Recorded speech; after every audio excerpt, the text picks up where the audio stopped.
everyone, and welcome back to the podcast. You're listening to Still in Progress.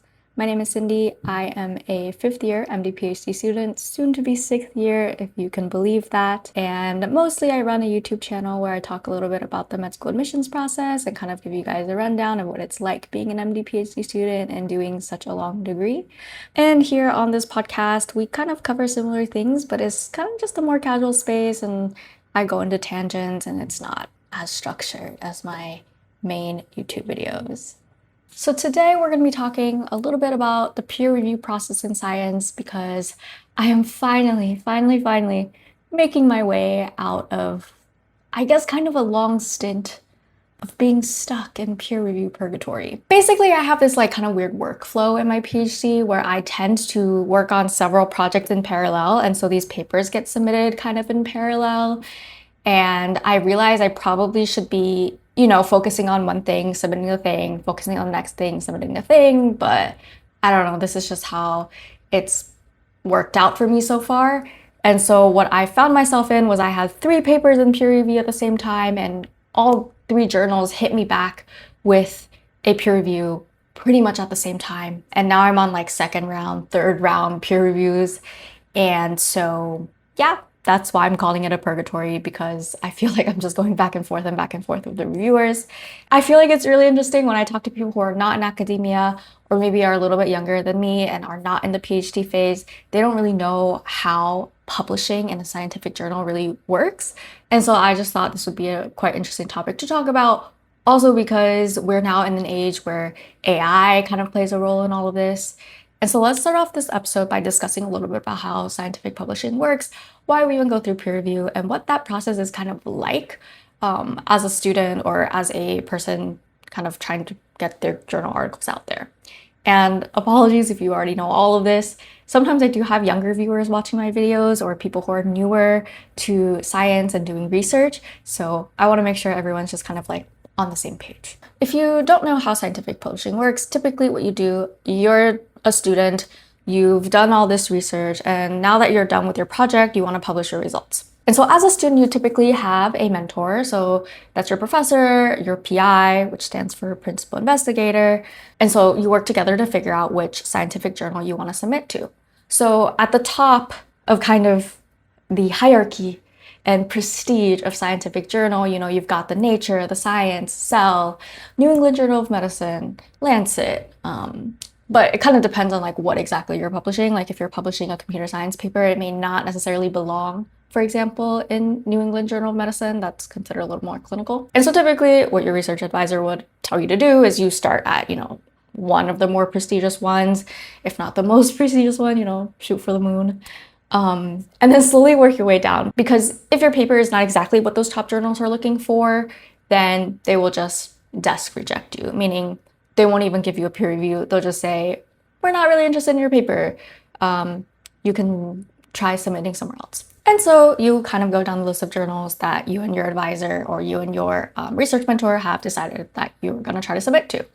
And so eventually one journal will hopefully come back to you and say, here is a peer review. Here is some feedback other scientists have after they've read your work. I would say there's probably 5 different decisions you can get when you submit a paper to journal. The first being, as I said, a desk reject. So the editor kind of looks at your paper or your title or your abstract, whatever, and they think, okay, this paper doesn't really fit with our journal or whatever.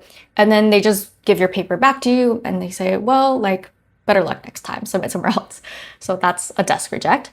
And there's also a reject, but they've passed it on to peer reviewers. So in this case, you would actually get your paper back and they say, okay, it's not the quality that we want in this journal, but also here's some feedback so you can improve it the next time you want to submit somewhere. So that's also a reject, but you get some feedback and your paper has gone through some people who are willing to read it. The third possibility is called major revision. So this is when the editor passes your paper on to the reviewers. They look at the reviewers' feedback and they're like, okay, there's potential here, but there's some room for improvement. So here's your paper back, make those improvements, and then we'll reassess. So that's major revisions. And then there's minor revisions, which again, it gets passed on to peer reviewers.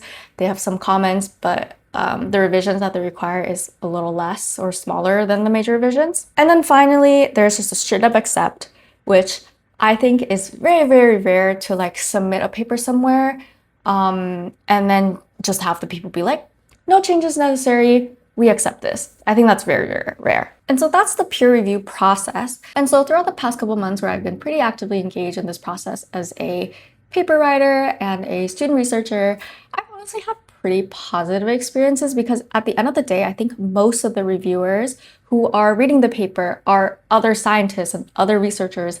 And really all they want to do is make sure that the paper that you're publishing that go into this journal is scientifically sound. And so typically the feedback I receive are actually quite helpful. Right now, for example, I have a paper kind of going through third round peer reviews, which is a little bit annoying in the sense that you're just kind of like, oh my gosh, like I want this paper published so bad. But at the same time, I feel like actually the reviewer has really spent some time combing through the paper with a lot of detail, and that the comments that they've been giving me have been really useful and constructive and just kind of made me think about my project in a different lens, in a way that is only going to improve the paper. So I really do appreciate kind of this aspect of peer review. But while my experience has been mostly positive in this review process, something quite interesting did happen to me with one of the reviews I received.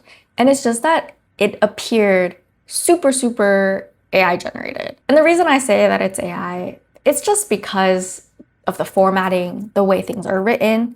And then this one really, I think, big tell is that it seems like it's like a older model, and it can't seem to remember what is already outputted and already said, and it can't remember kind of the beginning of the context window. Like you feed it the whole paper, but by the time it's commenting on the methods, it's already forgotten what's been said about in the introduction. You know, AI is getting better all the time, but I can still tell when something is clearly AI generated, especially if it's AI generated and a person hasn't actually gone through the response itself.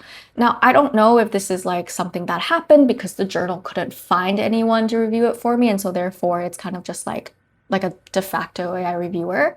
Now, if that's the case, I wish they would have just said that and said that they used AI. Or maybe it's an actual person who got the review request, said yes to the review request, and then decided, hey, I actually don't really want to read this paper. I'm gonna just feed it into ChatGPT and send them the PDF output. If it was the journal couldn't find anyone to review the paper, and so they used an AI, I'm actually okay with that idea because what I've heard as of late is that people are inundating these journals with their AI-generated low-quality research papers and just hoping that it would land somewhere. And so there is actually, from what I've heard, a shortage of scientific reviewers right now. And of course, the second possibility I suggested earlier is that this is a person who is using AI to do the review, which as an idea in and of itself, if you're a reviewer using AI, I actually don't have a problem with that, kind of using AI to improve the specificity of your comments or the tone of your comments, or just, you know, AI can help do a lot of things like improve your phrasing, especially in a review process where it's so important to be as clear as possible because, you know, you're going back and forth in this like long process. You're not like sitting in front of each other where you can like talk and explain everything easily. You have to make sure that whatever document that you're giving to the author in your peer review is like clear so that the author also knows what you're talking about. So if someone is using AI for that, obviously I have no issues with it. What I feel a little bit more iffy about is the idea that someone had taken my unpublished original work, fed it into an AI, and now this unpublished original work is sitting somewhere in some database of one of these large AI companies. I've also been on the other side of this process as a reviewer, and I always feel like when I receive somebody's unpublished work and I'm asked to be a paper reviewer, I owe the authors like the basic kind of confidentiality that I'm not going to be uploading their paper somewhere random.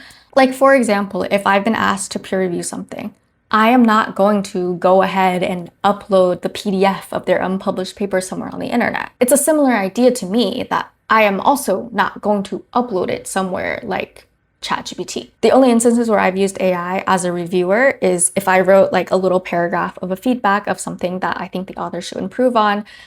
Sometimes I'll put my own couple sentences into AI and explain like, this is actually what I want to say. Can you make it more succinct? Can you make it more clear? So XYZ comes across like very clearly to the authors. And so that's kind of the only instance where I've used AI in my own reviews. I have never ever, as a reviewer, uploaded segments of somebody else's unpublished paper into AI. I have obviously never uploaded a whole entire paper. And so to me, as a researcher, student, whatever, author, I also wish I could be afforded that. I don't know if it's like respect or confidentiality or just like, I don't know, like it just makes me feel a little bit weird that somebody's doing that. And so for the last part of this episode, I want to talk a little bit about kind of thoughts and reflections having been on both sides of this process. Something I learned in the last couple of months is you can just be asked to be a peer reviewer without being kind of like a leader in your field or whatever. I was asked to be a peer reviewer by a journal that I had recently published in. And, you know, I'm still a student. I have reviewed at this point, I think three or four papers for them. They must think what I'm doing is good because they keep asking me to do more. And I don't know, I'm actually someone who kind of like enjoys the process of being a peer reviewer because first off, it allows me to think about someone else's science in like a critical lens. Like so often when I pull up a paper, right, like on the internet, I kind of take it at their face value for their word, like, because I guess it's already published and so there must be some validity to it.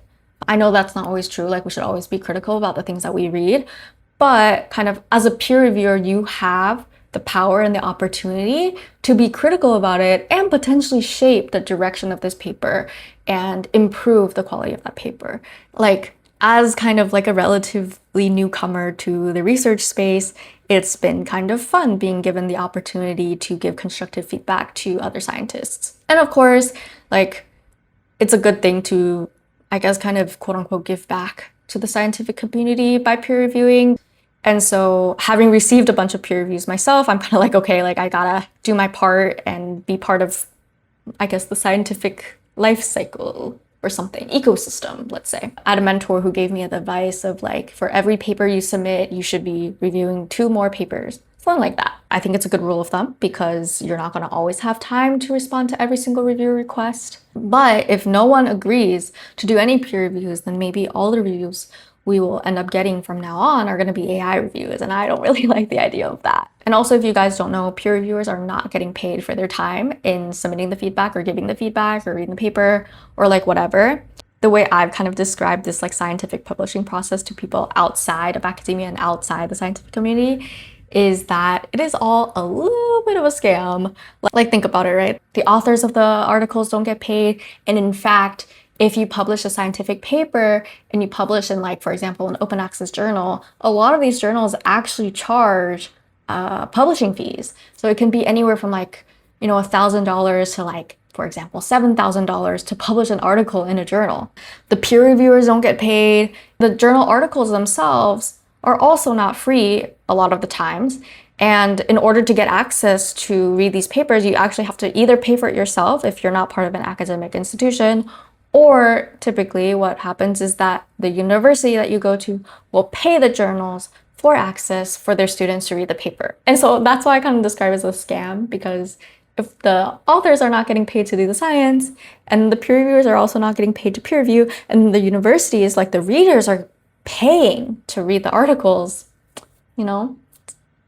And on that note, I am getting at the end of my camera battery, and so I'm gonna leave it off there. I hope this episode was at least a little bit interesting. Let me know your thoughts down below in the comments, and I'll see you guys in the next one. Bye!